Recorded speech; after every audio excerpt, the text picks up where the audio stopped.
Welcome back, everyone. This is Elle, and I will be talking today a little bit about the tarot card that I am drawing.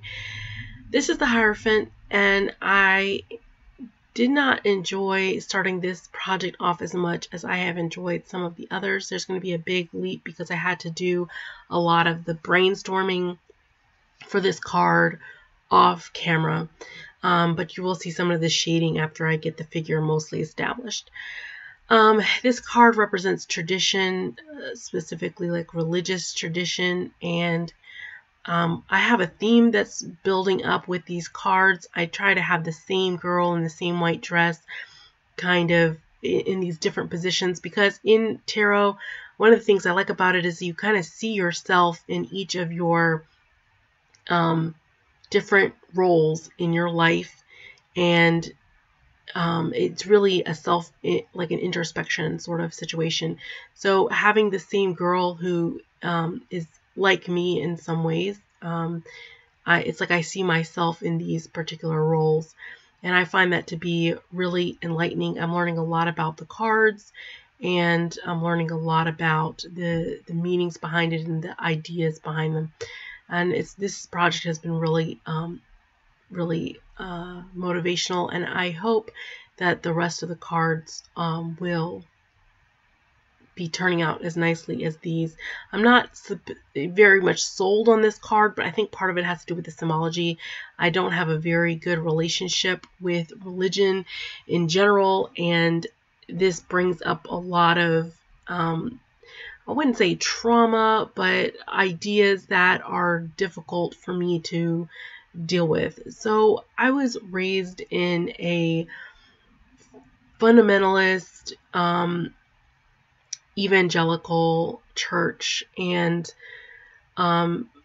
religion was a huge part of my life growing up, and I mean, that's an understatement. I was like what I call a zealot. I was super religious, and religious was everything to me, and knowing God was everything to me, and I prayed without ceasing, like the Bible talks about. I mean, it was really over the top. I am no longer religious in really any way, shape, or form, and I must have mentioned it before, but I will mention it again. The thing that draws me to tarot is not so much its spiritual connotations, but rather its ability to help you focus on different parts of your personal being, and helps you magnify who you are and who you are naturally within yourself. It's like makes you look at different aspects of your mind, and it's almost like a mind over matter situation.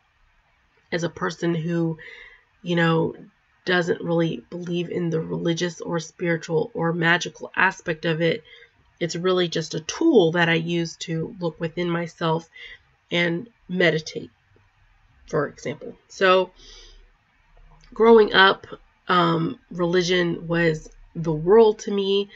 And then there came a time where I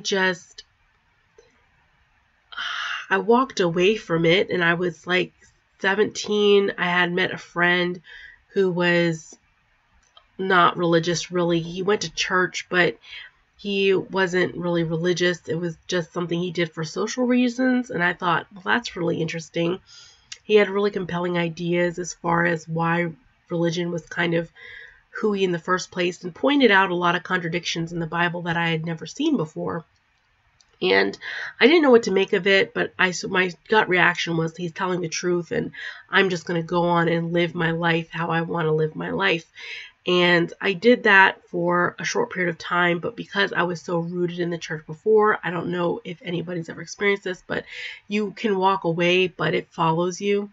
And it followed me, and all that teaching and stuff followed me, and I felt so convicted for living how I was living, and so I was like, I need to return to the church. So I tried several different churches trying to get that feeling back again, and I couldn't find it. And what I really wanted was a conversion experience. That's what I really wanted. but I couldn't find it like anywhere. And now looking back, it's because I was already converted. I had already accepted this religion hook, line, and sinker, and there was nothing for me to be converted to. So, I mean, I went to, like I said, a bunch of different churches. I wasn't finding anything. And it wasn't until I was dating my ex-husband that I found Mormonism. And the Church of Jesus Christ of Latter-day Saints is, people will say it's a cult, and I think it is, but what I grew up in was a cult too, so it was like a lesser cult in my mind. It gave me a lot of freedom to be myself, and I didn't really have that outside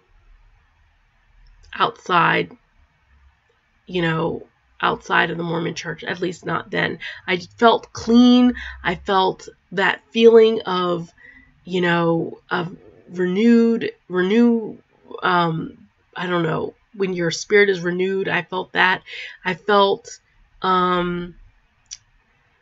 that conversion feeling. I got baptized, and I'd been baptized before, but this wasn't a new idea, a new religion. And I wound up going all the way up to being in the temple. And that was a great experience. I would recommend it for anybody who's in the Mormon church. If you are a Mormon, go to the temple. It's a great experience.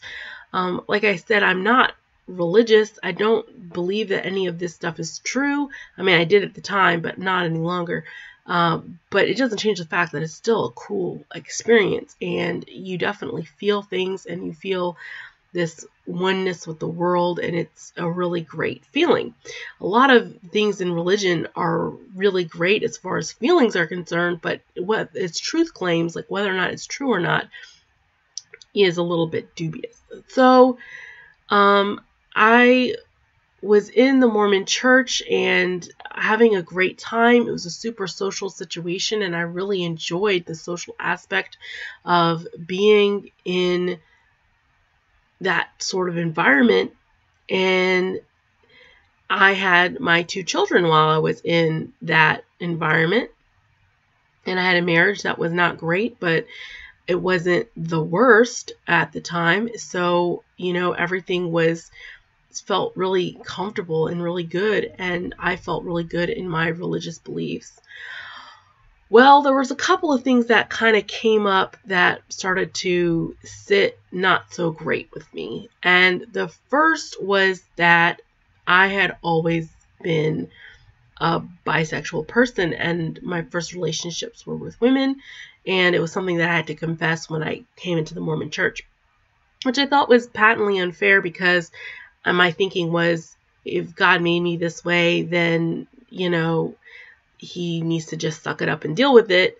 But they wanted me to confess it as a sin, and I did not really see it that way. But I was like, whatever I need to do to get into the church. I really wanted the feeling that the church provided.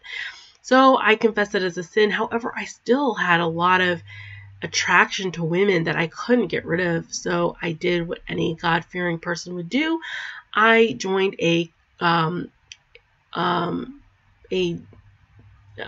what do they call it when you're trying to change your orientation? Anyway, it was like a conversion camp. And it was online, and this group was really trying to just encourage women to be attracted to their husbands and cleave to their husbands, which I was finding to be progressively more difficult because my husband was becoming more and more distant, and I was really struggling with this. I was like, this just can't be right. Why do I have all these desires if, I am giving my whole self to God? He should be doing something about this if it's that bad. So that was the first thing that popped up that started like tearing me away from my religious beliefs, because I'm like, what good God would give a good person these feelings? Like, how does this make any sense? It doesn't really make that much sense. And if it was so bad, wouldn't he put something about it in the Bible that was really clear, like, don't do this? And obviously there's some verses that kind of hint at it, but nothing outright saying, listen, women should not be with other women in a romantic way, So there's a couple of verses that I can think of that kind of allude to this, but it's kind of up in the air. The second thing that happened was my son asked me, Mom, who is Jesus?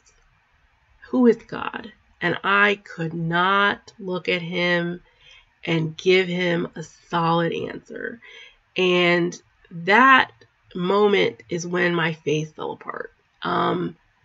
I was like, he's just some guy, and God may not be real. And that really was the moment that I realized, if I can't look at my son and tell him who God is, who Jesus is, with a straight face, then I don't believe this anymore. I am not in this anymore. And it was just that quick. Now, there were things going on behind the scenes. I was in a mathematics program, and thinking through logical problems was kind of making me deconstruct. But yeah, that's my relationship and the short with religion.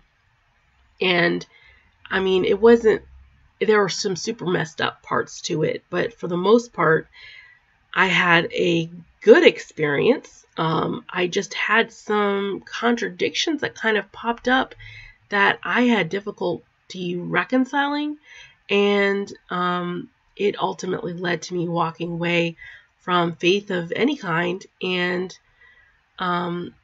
that's that's about all. I hope you enjoyed this little image, and thank you for joining me. And if you're interested in more of this story, let me know. I hope you guys have a great rest of your day.